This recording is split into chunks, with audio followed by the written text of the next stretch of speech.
আচ্ছা আচ্ছা, আমার জানা ছিল না। ঠিক আছে, সরি। আমি দিয়ে দিয়েছি ভাইয়া, সমস্যা নেই। ওকে ওকে। আচ্ছা, যেটা বলতেছিলাম সেটা হচ্ছে, কোন পর্যন্ত বলতেছিলাম, হ্যাঁ, তো যেটা বলতেছিলাম সেটা হচ্ছে আপনার যখন কর্পোরেট ক্লায়েন্ট কানেক্টেড হয়, হোম ইউজার হিসেবে আলাদা। হোম ইউজাররা আসলে, মানে হোম ইউজারদেরকে যেভাবে মানে আপ করে, এটা এটা আপনারা সবাই পারেন। এটা মানে খুবই সিম্পল একটা জিনিস। হোম ইউজাররা যেভাবে কানেক্টিভিটি একটা আইএসপি থ্রুতে নেয়, I am talking about the corporate client. তো তাকে একটা পাবলিক আইপি দেয়, এটা /30 হইতে পারে বা 31 হইতে পারে, what ever the thing is, এটা পাবলিক আইপি দেয়। ওই আইপিটা কি করে, ক্লায়েন্ট আর রাউটারের আইপিতে হিসেবে বসায়। বসানোর পরে ওরা একটা ভিলান দেয়। ও ভিলান দিয়ে কি করে, ওই ভিলান আপনারা তো দেখছেন, আমরা গত ক্লাসেই দেখছি যে ভিলান কিভাবে ক্রিয়েট করে, কিভাবে ইন্টারফেসে ভিলান পাস করে, এই জিনিসগুলো আমরা কিন্তু গত ক্লাসেই দেখছি। তো ওই ভিলান যখন দেয়, যে ভিলানের এগেনস্টে হচ্ছে তার সার্ভিস ভিলানের এগেনস্টে ট্রাফিকটা নেয়। এই হচ্ছে বিষয়। তো যেহেতু এখানে একটা বিষয় আছে, যদি আইএসপিরা যখন আপস্ট্রিমের কাছ থেকে ব্যান্ডউইথ আনে, ওরা সার্ভিস ভাগ ভাগ করে নিয়ে আসে। ভাগ ভাগ বলতে, ওর ইন্টারনেটে ইন্টারনেট যে ব্যান্ডউইথ ওইটা থাকে একটা ভিলানে, এফএনএ, জিজিসি, সিডিএন, বিডিএক্স, এগুলো প্রত্যেকটা সার্ভিস আলাদা আলাদা ভাবে তারা পারচেস করে আপস্ট্রিমের থেকে বা আইজিদের থেকে। এবং ওই প্রত্যেকটা সার্ভিস তারা আলাদা আলাদা ভাবে নিয়ে আসে। তো আলাদা আলাদা ভাবে নিয়ে এসে যখন কর্পোরেট ক্লায়েন্ট বা হোম ইউজারদেরকে দেয়, তারা কিন্তু আর ওই আলাদা আলাদা ভাবে প্রত্যেকটা সার্ভিস প্রোভাইড করে না, তারা সবগুলো মিক্স আপ করে। মিক্স আপ করে একটা অ্যামাউন্ট অফ ব্যান্ডউইথটা দেয়। যেরকম আমি যদি ফর এক্সাম্পল বলি, আপনার একটা আইএসপি কিনে নিয়ে আসছে 1 জিবি র ইন্টারনেট, র ইন্টারনেট আইপিটি, 2 জিবি, 4 জিবি করে এফএনএ জিইসি, 1 জিবি সিডিএন, আর 500 এমবি মনে করেন হচ্ছে বিডিএক্স, এই হচ্ছে তার পারচেস ব্যান্ডউইথ। এখন সে প্রত্যেকটা সার্ভিস আলাদা আলাদা ভাবে নিয়ে আসছে। কিভাবে? আলাদা আলাদা সার্ভিস ভিলানে থ্রো ট্রাঙ্ক। আমরা যখন আলাদা আলাদা ভাবে সার্ভিস গুলা নিয়ে আসবো, তখন ভিলান মোড অবশ্যই আমার ট্রাঙ্কে থাকা লাগবে। তা না হলে কোন সার্ভিসের জন্য কোন ভিলেন, যখন সে ভিলেন ট্যাগিং হয়, সে বুঝতে পারবে না, সে কনফিউজড হয়ে যাবে যে কোন সার্ভিসের জন্য কোন ভিলেন। তো এই প্রবলেমটা ওভারকাম করার জন্য প্রত্যেকটা ভিলেন সেপারেট ইয়েতে থাকে, সেপারেট, প্রত্যেকটা সার্ভিস সেপারেট ভিলেনের আন্ডারে রান হয়। এবং আমার পোর্ট মোডটা অবশ্যই ট্রাঙ্ক থাকে। তো এইগুলা কিন্তু আমাদের না সিসিএন এর টপিক, না এমটিসিএন এর টপিক, এইগুলো হচ্ছে এক্সট্রা জ্ঞান। যাই হোক, তো ওই প্রত্যেকটা পোর্ট মোড হচ্ছে ট্রাঙ্ক করা লাগবে, তা না হলে এই সার্ভিস এরকম আলাদা আলাদা ভাবে ডিফারেন্সিয়েট হবে না। আপনি যদি এরকম হন, একটা সার্ভিসই নিছেন আর কোনো সার্ভিস নেন নাই, সিঙ্গেল সার্ভিস, সেটা আইপিটি হোক, জিবিসি হোক, what ever the thing is, সেই ক্ষেত্রে পোর্ট মোড এক্সেস করলে হয়।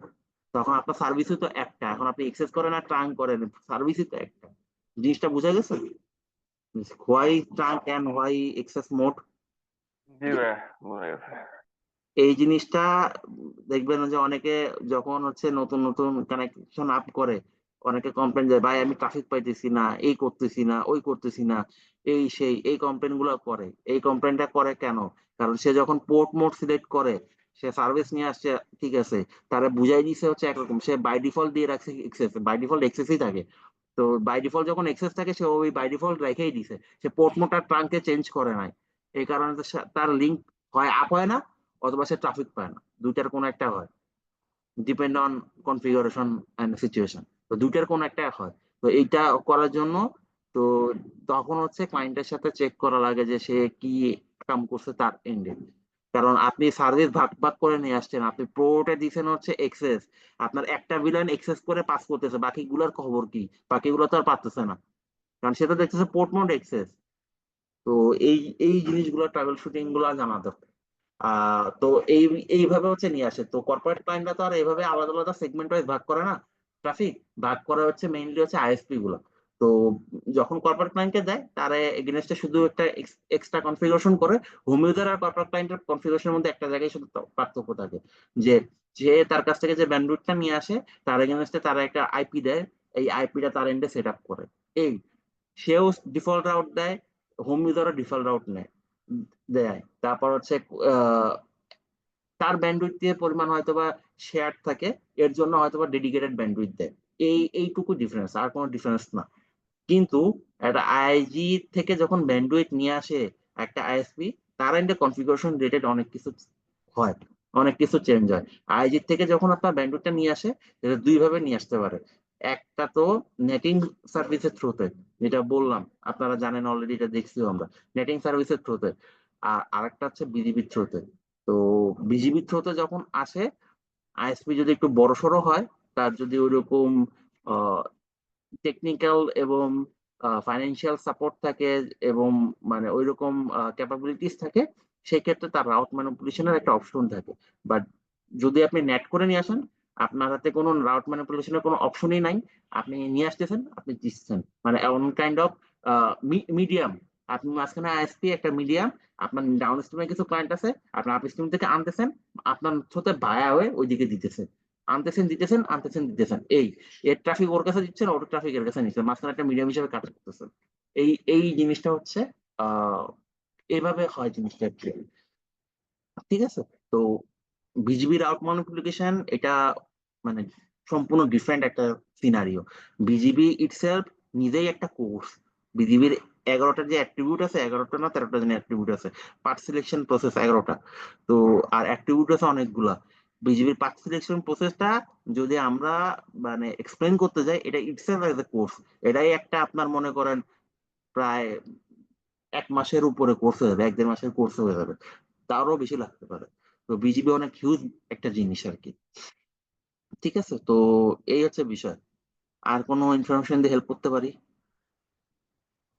ভাইয়া, বল। ব্যান্ডউইথ স্যাচুরেশন কখন হয়? এটা মানে ব্যান্ডউইথ এটা সেপারেশনটা কিন্তু ক্লায়েন্ট এন্ডে হয় না। ক্লায়েন্টরে আমরা যে মানে আমরা হোম ইউজার বা কর্পোরেট ইউজাররা যে ব্যান্ডউইথটা খাই, এই মানে খাই বলতে হচ্ছে কনজিউম করি, ওইটা কিন্তু সে মিক্স ব্যান্ডউইথ দেয়। এখানে আসবে যে লাভ। সে সে ক্যাশ, আমরা তো মেইনলি কি করি, আমরা তো ক্যাশ কন্টেন্ট বেশি খাই, আমরা তো র ব্যান্ডউইথ ওরকম খাই না। আপনার মনে করেন আপনি ইউটিউবে ঢুকতেছেন, ক্যাশ। আপনি ফেসবুক ইউজ করতেছেন, ক্যাশ। আপনি সিডিএন, সিডিএন তো বুঝেনি, ইউটিউব, টিকটক, তারপর লাইকি, তারপর হচ্ছে নেটফ্লিক্স, তারপর হচ্ছে বাইশান, এগুলোর জন্য আলাদা আলাদা সিডিএন আছে। সিডিএন বলতে হচ্ছে ক্যাশ সার্ভার আছে আর কি। ঠিক আছে? এই ক্যাশ সার্ভার থেকে কন্টেন্ট গুলো সার্ভ হচ্ছে। ক্যাশের ট্রাফিকের দামের পরিমাণ খুবই কম। ডিপেন্ড ক্লাউড ফেয়ার, এগুলো হচ্ছে সব ক্যাশের ট্রাফিক। তো ক্যাশের ট্রাফিকের আপনার কত হইতে পারে ভাই ক্যাশের ট্রাফিকের দাম? আমি তো আপনার এক্সাক্ট প্রাইস বলবো না, কিন্তু খুবই কম। মানে আপনার জানার জন্য ভাই, আর কিছু। ইন্টারনেট সাপোজ মনে করেন আপনার ইন্টারনেট অ্যারাউন্ড 300-র আশেপাশে পার এমবিপিএস। আর ক্যাশ হচ্ছে পার এমবিপিএস হচ্ছে আপনার ফেসবুক জিটিসি হচ্ছে 40 টাকার আশেপাশে। আর হচ্ছে সিডিএন গুলো হচ্ছে আপনার 100-র আশেপাশে। এই হচ্ছে বিষয়। ঠিক আছে? তো এক এমবিপিএস ইন্টারনেট, ইন্টারনেট পার ব্যান্ডউইথ কিনতে, পার এমবিপিএস। পার এমবিপিএস, এক এমবিপিএস ইন্টারনেট কিনতে আপনার খরচ হয় 300 থেকে 350 টাকা, ডিপেন্ডিং অন ব্যান্ডউইথ কোয়ালিটি। যার কোয়ালিটি ভালো তার রেট ভালো। সামিতের কোয়ালিটি ভালো, ফাইবার আইটেমের কোয়ালিটি ভালো, তাদের রেট অনেক ভালো। অন্যান্য আইজি যারা আছে তাদের কোয়ালিটি ওরকম, তাদের রেটটা একটু কম। ঠিক আছে? তো ব্যান্ডউইথের দাম অনেক। লোকাল আইএসপিরা এটাকে শেয়ারিং করতে করতে আমরা যা পাই, তাহলে এটা কি ভাইয়া? আপনারা লোক আমরা যারা হোম ইউজার আছি, আমরা কি লোক মানে ব্যান্ডউইথ যত কনজিউম করি, আপনি ঘুরে হিসাব করে দেখেন বা আপনি নিজে একটু চিন্তা করে দেখেন। আমরা কিন্তু ব্যান্ডউইথ এরকম কনজিউম করি না। আমরা সারাদিনে কি করি, জিমেলে ঢুকি, আমরা সারাদিনে করি ইউটিউবে ঢুকি, ফেসবুকে ইউটিউবে ঢুকি। ঢুকি, ফেসবুকে ঢুকি, এই শেষ। এই হচ্ছে আমাদের কাজ। বড় নেটফ্লিক্সে ঢুকি, এই হচ্ছে কাজ। তো এতে কি হয়, এই এই যে আমরা যে ব্যান্ডউইথ গুলো কনজিউম করি, ম্যাক্সিমামই দেখা গেছে আরাউন্ড 60-70% আপনার ক্যাশের ট্রাফিক। তো আইএসপি আমরা 10 এমবিপিএস দেয়, 20 এমবিপিএস দেয়, 50 এমবিপিএস দেয়। এই 10, 20, 50 এমবিপিএস যাই দিক না কেন, সে তো একটা প্যাকেজ আকারে সেল করে। এর মধ্যে অ্যারাউন্ড 80% হচ্ছে আপনার ক্যাশের ট্রাফিক। এইখানেই ওর লাভ। বুঝতে পারছেন? ও আপনার 5 এমবি জি ভাই। তা না হলে ব্যান্ডউইথের 1 এমবিপিএস এর দাম এমনি যত খারাপ কোয়ালিটির ব্যান্ডউইথ হোক না কেন, 300-র নিচে না। তো 300 এমবিপিএস আপনি ইউজ করতেছেন হচ্ছে 10 এমবিপিএস এর একটা লাইন, আপনি দিতেছেন 700 টাকা বা 800 টাকা, what ever the thing is, বা সর্বোচ্চ ধরলাম আপনি 1000 টাকাই দিলেন। ওর তো তাহলে যদি ও ইন্টারনেট আপনারা দেয়, ওর তো কেনাইতেই পুষায় না, ও তো লসে ব্যবসা করে, ব্যবসা উঠে নিয়ে চলে যাওয়া লাগবে। বিষয়টা হচ্ছে এটা। ছাড়া আরো বিভিন্ন ধরনের কন্টেন্ট আছে, মানে বিভিন্ন ধরনের টেক্সট কন্টেন্ট আছে, বা বিভিন্ন অনেক কন্টেন্ট আছে। অ্যামাজনের আছে, তারপর হচ্ছে আপনার ক্লাউডফেয়ারের কন্টেন্ট আছে, আকামায়ের কন্টেন্ট আছে। বিভিন্ন কন্টেন্ট মানে যত প্রকার আমরা ট্রাফিক দেখি, এগুলোর ম্যাক্সিমামই নোড আছে। হয় নোড আছে নাহলে পিএনআই আছে, দুটার কোনো না কোনো একটা আছে। তো এই যে নোড ট্রাফিক, পিএনআই ট্রাফিক, এইগুলা দিয়ে কি করে, এগুলা দিয়ে আপনার ইন্টারনেটের র ট্রাফিকটা কমায়। কারণ আপনার ইন্টারনেটের র ট্রাফিকের দাম অনেক বেশি, সেই তুলনায় ক্যাশের ট্রাফিকের দাম অনেক কম। তার থেকে একটু এক্সপেন্সিভ হচ্ছে পিএনআই ট্রাফিক। পিএনআই ট্রাফিক ওটা একটু এক্সপেন্সিভ, ওটা দিয়ে দিয়ে ক্যাশ দিয়ে ব্যালেন্স করে আপনার ইন্টারনেট ট্রাফিকটা ব্যালেন্স করার ট্রাই করে। তা আমরা যারা 10 MBps 20 MBps পেয়ে খুশি হয়ে যাই, এটা কিন্তু র ব্যান্ডউইথ না, ম্যাক্সিমাম ক্যাশ। যাই হোক, তো এই হচ্ছে বিষয়। কারণ আইএসপি যখনই দিবে, সে একটা মিক্স আপ ব্যান্ডউইথ দিবে, সে কোনো সেপারেট দিবে না। আপনি একটা আইএসপি রে বলেন আমার 10 MBps র ব্যান্ডউইথ দেন, ও দিতে যাবে না, আর দিলেও আপনার রেট থাকবে সেই রকম। জিনিসটা কি ক্লিয়ার? সেপারেশন বুঝছি, আমি স্যাচুরেশনও বুঝতে চাচ্ছিলাম, মানে ব্যান্ডের যে স্যাচুরেশন হয়। ব্যান্ডউইথ স্যাচুরেশন মানে হচ্ছে আপনার ক্যাপ হয়ে যাওয়া। আপনি স্যাচুরেশন বলতে কি বুঝান? আপনি স্যাচুরেশন বলতে হচ্ছে আপনার ব্যান্ডউইথ ক্যাপ হয়ে গেছে, ক্যাপ হয়ে গেছে বা হচ্ছে আপনার ম্যাক্সিমাম ইউটিলাইজেশন আপনি পৌঁছায় গেছেন। আপনার তো একটা ট্রাফিকের এগেনস্টে লোড আছে, তাই না? আপনার 200 ইউজার আছে ডাউন স্ট্রিমে, ওর এগেনস্টে হচ্ছে আপনার একটা লোড আছে, আপনার একটা নেটওয়ার্ক ইনফ্রাস্ট্রাকচার আছে।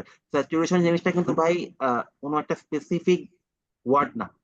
স্যাচুরেশন অনেক দিক দিয়ে অনেক রকমের হইতে পারে। যেরকম আপনি যদি ক্লায়েন্টের পার্সপেক্টিভে চিন্তা করেন, আপনার 200 ক্লায়েন্টের জন্য একটা লোড আছে, ওই লোডের হিসাবে চিন্তা করলে আপনার ওই হিসাবে হচ্ছে আপনি লোড হিসাবে স্যাচুরেটেড। লোড কিন্তু আবার ভ্যারি করে, ডিফার করে। আপনার দেখবেন আইপিএল খেলার সময়, বিপিএল খেলার সময়, পূজা, গভর্নমেন্ট হলিডে, এই দিবস ওই দিবসে আপনার ট্রাফিকের লোড যেরকম থাকে, নর্মাল ডেতে আপনার কিন্তু ট্রাফিকের লোড সেম থাকে না। ট্রাফিকের জি। ভলিউমের ভিতরে অনেক ডিফারেন্স থাকে। তো এই একটা বিষয়। আবার আপনি একটা নেটওয়ার্ক ইনফ্রাস্ট্রাকচার ডিজাইন করছেন, ওই নেটওয়ার্কের একটা ক্যাপাসিটি আপনি হিসাব করে ইনফ্রাস্ট্রাকচারটা ডিজাইন করছেন, রাইট? তো আপনি ইনিশিয়ালি চিন্তা করছিলেন 200 জন, কিন্তু আপনার নেটওয়ার্কে হয়ে গেছে এখন 350 জন। আপনার নেটওয়ার্ক কি ফুললি স্যাচুরেটেড? ইনকমপ্লিট করার জন্য নতুন মেম্বার কোনো জায়গা নেই, তাও আপনি সার্ভিস দিতেছেন। এটি কি হচ্ছে? আপনার কোয়ালিটি অফ সার্ভিস ডিগ্রেড করে পুয়ার হচ্ছে। আপনি আপনার সাপোজ মনে করেন আপনি একটা সার্ভার, ক্যাশ সার্ভার আনছেন। আগে তো আইএসপি টাইমে ক্যাশ সার্ভার গুলো বসানো ছিল, মানে ওই পারমিশন ছিল, এখন তার নাই।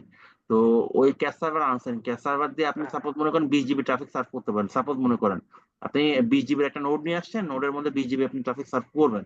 এখন আপনি দিয়েছেন মানে অনেক ক্লায়েন্ট, মনে করেন 20 GB আপনি মনে করেন 500 ইউজারকে সার্ভ করতে পারতেন। মানে আপনি ঢুকাইছেন হচ্ছে 700 ক্লায়েন্ট।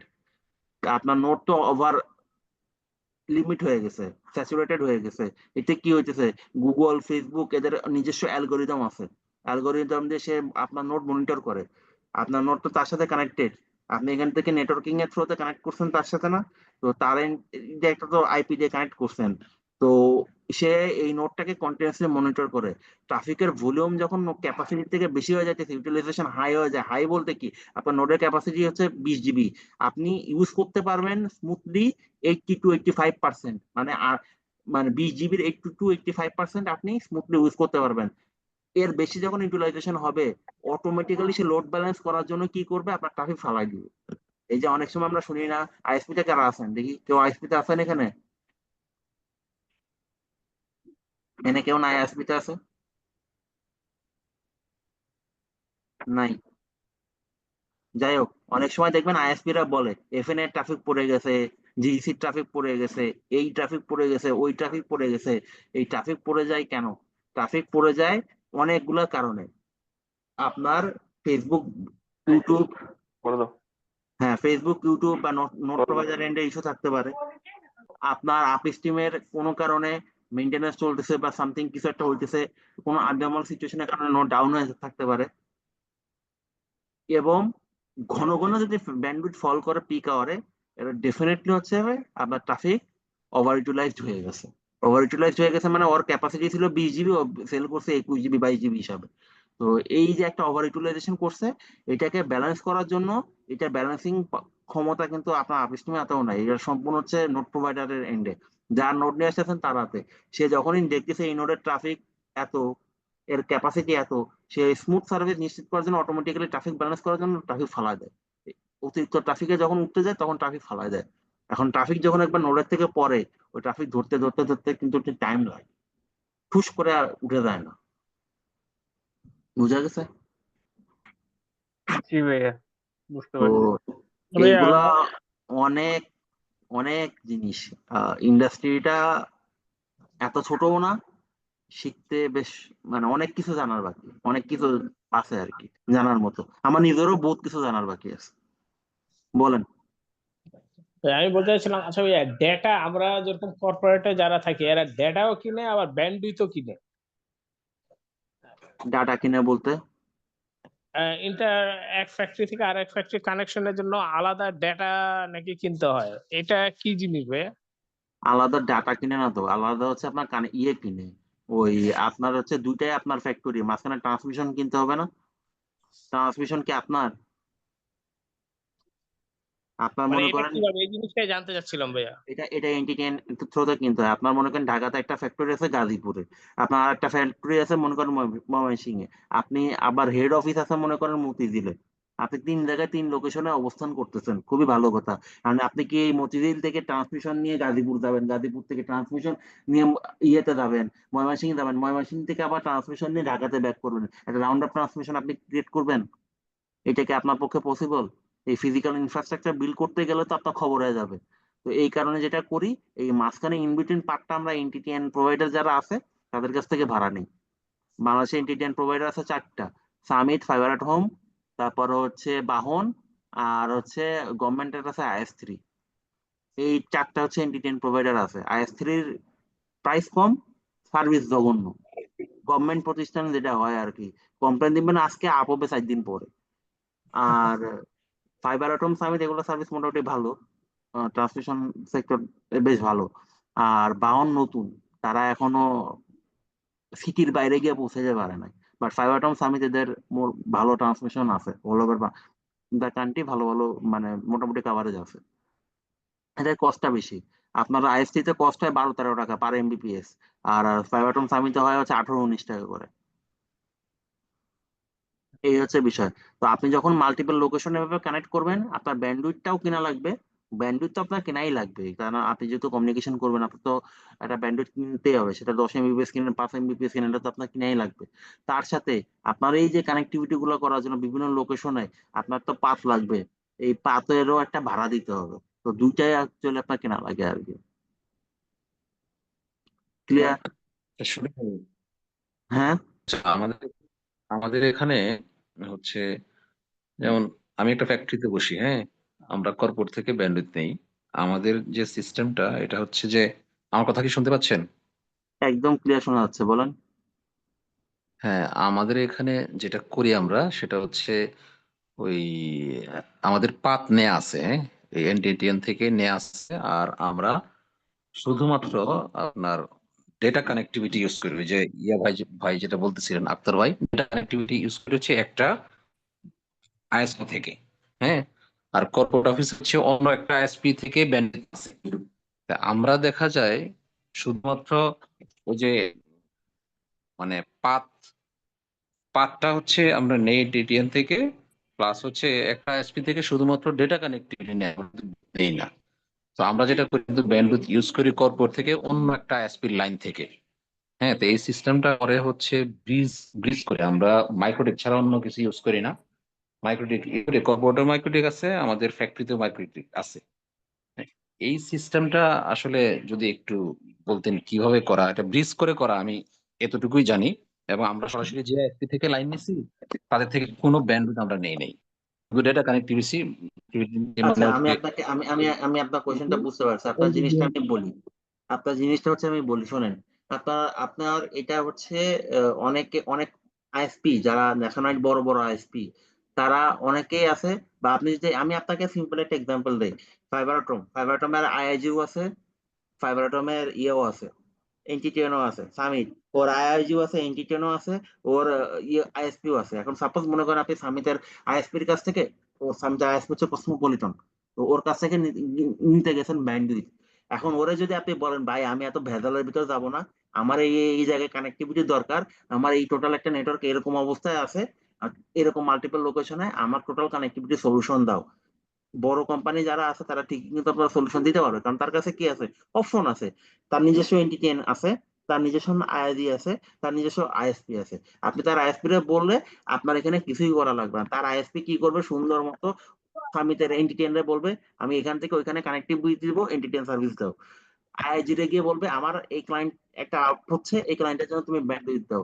ওরাই ওদের মধ্যে কোঅর্ডিনেট করে সুন্দর মতো আপনি জাস্ট হচ্ছে কসমোপলিটনের কাছ থেকে গিয়ে সার্ভিসটা বুঝে নেবেন। এইটুকু হচ্ছে আপনার কাজ। আর বাকি যে হ্যাসেল না আছে বাট ওই নিজে। আমাদের আমি শেষ করি ভাই, আমি আপনার কোথায় আসতেছি। আমার এখানে আনসারটা একটু ডিটেল হবে। আপনি যেটা বলছেন আমি সেটা বুঝছি।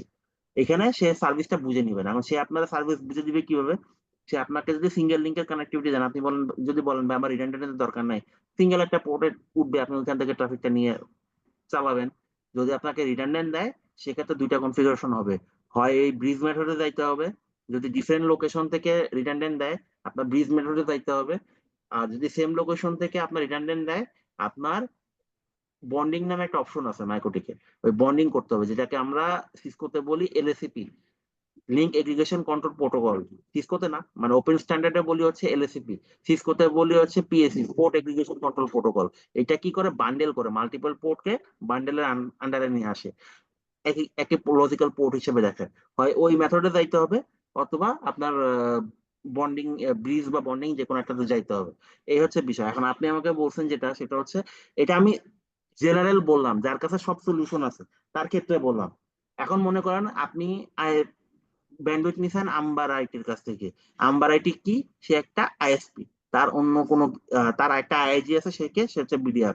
সে কি দিতে পারে? তারা শুধু ব্যান্ডউইথ দিতে পারে, আর কোনো কিছু দিতে পারে না। এখন আম্বার আইটিরে গিয়ে যদি বলেন যে ভাই আমার এই সিচুয়েশন, এই কানেক্টিভিটি দরকার, আমার ট্রান্সমিশন সহ লাগবে, ও ট্রান্সমিশন আপনারা ম্যানেজ করে দিতে পারবে? ও তো ট্রান্সমিশন কোনো পার্টি নেই, ওই নিজেই তো ট্রান্সমিশন ভাড়া নেয় আরেক জায়গা থেকে। তো তখন সে কি করবে? সে তখন আপনার বলবে আচ্ছা ভাই ঠিক আছে, আমি যদি ট্রান্সমিশন ম্যানেজ করে দেই, আচ্ছা ঠিক আছে। দিবে না, ইউজুয়ালি দিবে না, বা অনেক ক্ষেত্রে দেয়। সেক্ষেত্রে সে কি করবে? সে ফাইবারটন বা সামিটের সাথে যোগাযোগ করবে, বা তার কাছ থেকে সে নেয়, তার সাথে যোগাযোগ করে আপনার ট্রান্সমিশন ম্যানেজ করবে। আপনার ইস্যু হলে আপনি ওরে ফরওয়ার্ড করবেন, আর আপনি নিজের ট্রান্সমিশন নিলে তো নিজেই দেখবেন। তবে ইউজুয়ালি আমাদের দেশে যেটা হয়, এটা হচ্ছে অল ইন ওয়ান সার্ভিসের ক্ষেত্রে ইউজুয়ালি যেটা হয়, ক্লায়েন্ট ট্রান্সমিশন নিজেরটা নিজে ম্যানেজ করে। তার ট্রান্সমিশন যে ইন্টিগ্রেটেড কোম্পানি আছে ওদের কাছ থেকে, যারা ডেটা লিঙ্ক, আপনারা একটা ওয়ার্ড শুনবেন, ডেটা লিঙ্ক, ডেটা লেখা থাকে। ডেটা মানে কি? ডেটা মানে হচ্ছে আপনি এন্টিটিএনের পাথের থ্রুতে আসতেছেন, আপনার ডাটাটা এন্টিটিএনের পাথের থ্রুতে আসতেছে, এগুলোকে ওরা বলা হচ্ছে ডেটা লিঙ্ক। তো ওই ডেটা লিঙ্কের কানেক্টিভিটির জন্য আপনি একটা পাথের এন্টিটিএনের সাথে যোগাযোগ করলেন, ওরা আপনাকে পাথ সার্ভিস দিবে, ওরা একটা কানেক্টিভিটি আপনাকে বুঝাই দিবে। আপনার একটা পোর্টে আপনি রিডান্ডেন্ট নিলে ওভাবে মাল্টিপল পোর্টে কানেক্টিভিটি দিবে, আপনার তখন ব্রিজ বা বন্ডিং করা লাগবে। যদি আপনি রিডান্ডেন্ট না নিয়ে সিঙ্গেল পোর্টের একটা লিঙ্কই নেন, তো সেক্ষেত্রে আপনার সিঙ্গেল একটা পোর্টে তারা কানেক্টিভিটি বুঝাই দিবে, আপনার পাওয়ার বুঝাই দিবে। আপনি ওইখান থেকে আপনার রাউটার পর্যন্ত প্যাচ কোড বা UTP cable whatever the thing is, আপনার যদি প্যাচ কোড সাপোর্ট করে আপনি প্যাচ কোড দিয়ে আনলেন, আপনার যদি প্যাচ কোড সাপোর্ট না করে আপনি ইউটিপি কেবল দিয়ে আনলেন। ওইখান থেকে কি করুন, আইনা হচ্ছে আপনার ডিভাইসে লাগাই নেন।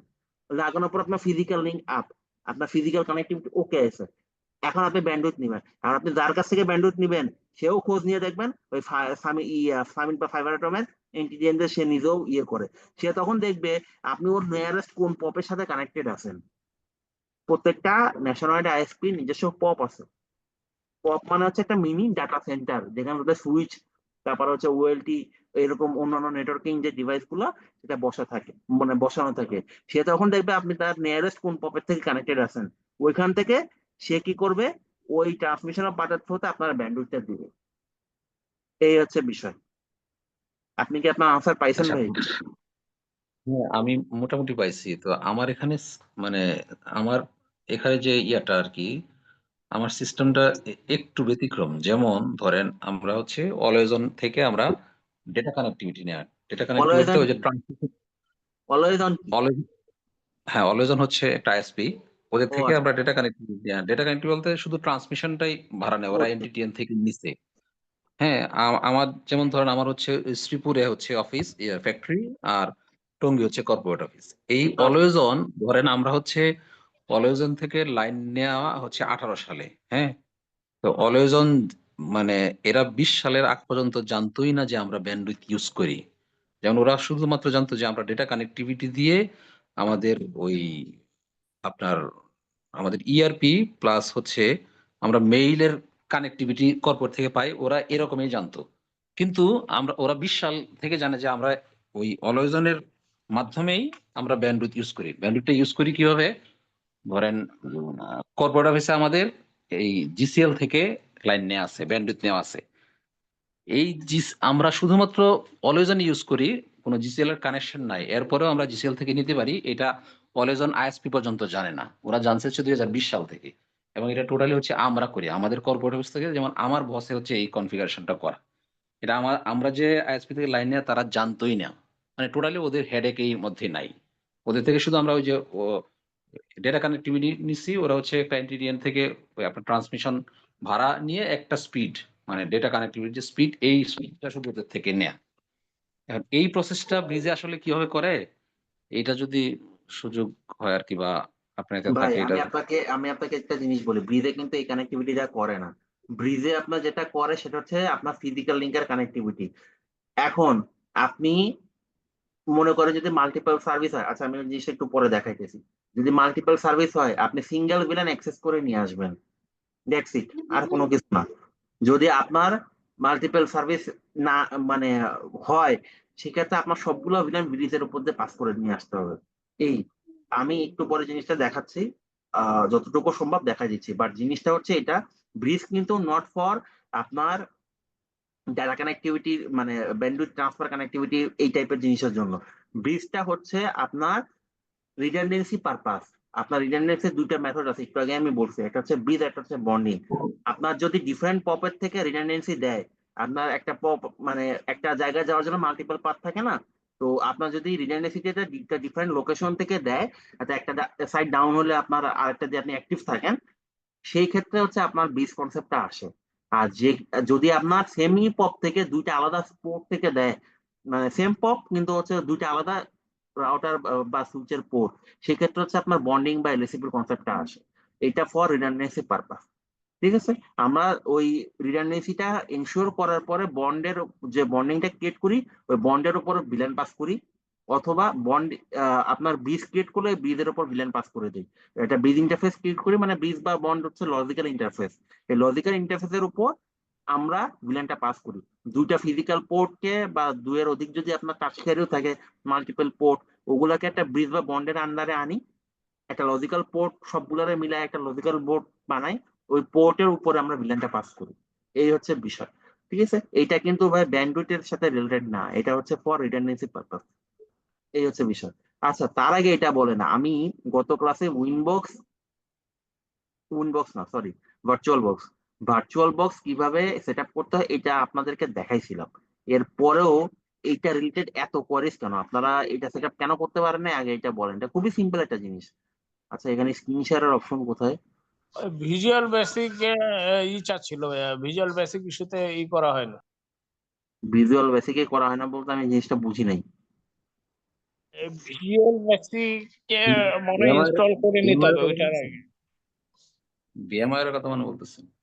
হ্যাঁ, আমি ভিএমআর এর কথা বলছি, মানে ভার্চুয়াল বক্সে দেখাইছিলাম, কারণ ভিএমআর একটু প্যাচ গোছাবে, এটা অনেকে নাও পারতে পারে, এই কারণে সহজ হচ্ছে ভার্চুয়াল বক্স। আমার কাছে মনে হয়েছে ভাই ভিএমআইটা সহজ আছে, যেমন আমি ভিএমআইটাই করছি। এবং কালকে ওই দিন আপনি যেটা দেখেছিলেন প্রথম ধাপগুলা, মানে কনফিগারেশনটা, বেসিক মিনিমাম যে কনফিগারেশন, ভিএমআই দেখলাম যে সিম্পলই মনে হয়েছে আর কি। ভিএমআর এর জিনিসটা কি, ভিএমআর এর অনেক অপশন আছে, অনেক অপশন। ভিএমআর দিয়ে যে শুধু এইটাই মানে এইগুলা আপনি মানে ভার্চুয়াল রাউটার বা সুইচ ক্রিয়েট করতে পারবেন এমন না।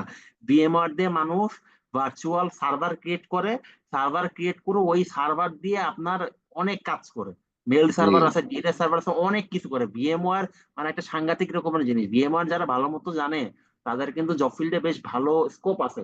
এখন ভিএমআরটা বিষয়টা হচ্ছে কি, দুইটাই ভার্চুয়াল প্ল্যাটফর্ম, কিন্তু এইটার মধ্যে এত অ্যাডভান্স অপশন, মানে যারা নতুন ইউজ করতেছে গোলাই ফেলতে পারে। স্বাভাবিক, অনেক অপশন, এটা কি ওটা কি এটা কি ওটা কি। আমাদের এই কোর্স করার জন্য তো এত অপশনের আমাদের দরকার নাই, অ্যাডভান্স অপশনের দরকার নাই। তো কথা যতটুকু কাইটে কেটে দরকার। আসতেছে ভাই। আমার নেট তো ওকে আছে, কাটার তো কথা না। এখন আপনি ঠিক কি আছে। কেটে কেটে শুনতেছেন? আমি শুনতে পাচ্ছি। আচ্ছা, না আমি আর নেটওয়ার্ক স্টেবল আছে, তো প্রবলেম হওয়ার আচ্ছা কথা না। তাহলে মনে হয় তেমন একটা সমস্যা। আচ্ছা, যাই হোক, সমস্যা ভাই নেই তো। হ্যাঁ, বলেন। যে ভিএমওয়ারতে দেখান ভাই, এটাতে মনে হয় আপনার ভালো হয়। না, ভিএমওয়ারতে আমি ভার্চুয়াল আমিও বক্স দেখাবো, ভিএমওয়ারে করছি। আচ্ছা দেখান ভার্চুয়াল সমস্যা বক্সে দেখাবো। তো এত অ্যাডভান্স অপশনে পরে প্যাচ গোছ বাঁধবে। এই কারণে হচ্ছে আমাদের কোর্সে কন্টেন্টের জন্য যতটুকু দরকার আমরা ওটাই দেখবো। প্রথমে হচ্ছে আমরা ভার্চুয়াল বক্স, আপনাদেরকে দুইটা লিঙ্ক দিয়েছিলাম আমি, আহ, কোনখান থেকে ডাউনলোড করবেন। দুইটা লিঙ্ক আমি অলরেডি গ্রুপে শেয়ার করে দিছি। তো আমি ওখান থেকে ডাউনলোড অলরেডি করে রাখছি, এই কারণে দেখালাম না। তো ভার্চুয়াল বক্সের লেটেস্ট আমি ডাউনলোড করছি, কিচ্ছু না, জাস্ট হচ্ছে নেক্সট দিয়ে ইনস্টল করবেন এটা।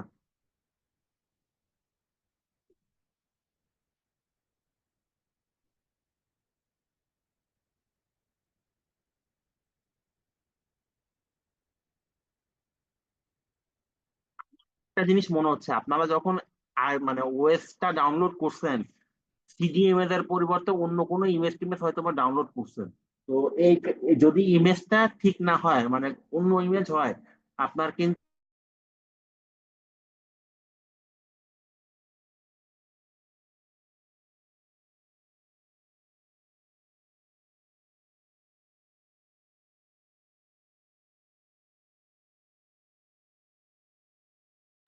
Hello, hello, hello.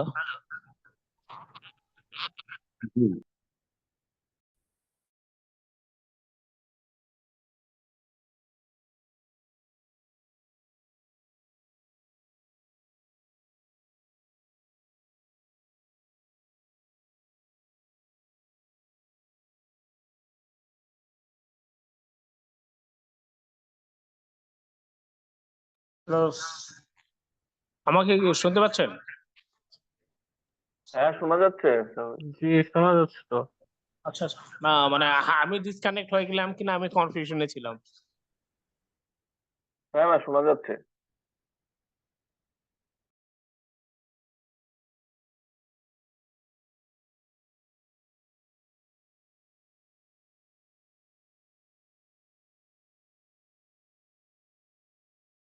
হ্যালো জি ভাই। হ্যালো, আমার জি কথা ভাইয়া। শোনা যাচ্ছে? আমার জি ভাই। ল্যাপটপ হ্যাং করার জন্য আমি বিচ্ছিন্ন হয়ে গেছিলাম, দুঃখিত। যাই হোক, তো এটাই আর কি। তো তা নেক্সট ভাইয়া দিয়ে হচ্ছে এটা উই হ্যাঁ, ট্রান্সফারে কি ভাইয়া শেয়ার করা যায় ভাইয়া, আপনি যেটা করছেন? কি করছি এই এই যে অরাকেল ভার্চুয়াল বক্সটা। এইটা তো ভাই আমি লিঙ্কে দিয়ে দিছি, লিঙ্কে ঢুকে শুধু ডাউনলোড করবেন, এটা তো সমস্যা নাকি? এই ওই দেখেন দিন কি আমি এটা দেখাচ্ছি। দিছিলেন? ওই দিন তো মেবি এটা এইটাই ছিল না।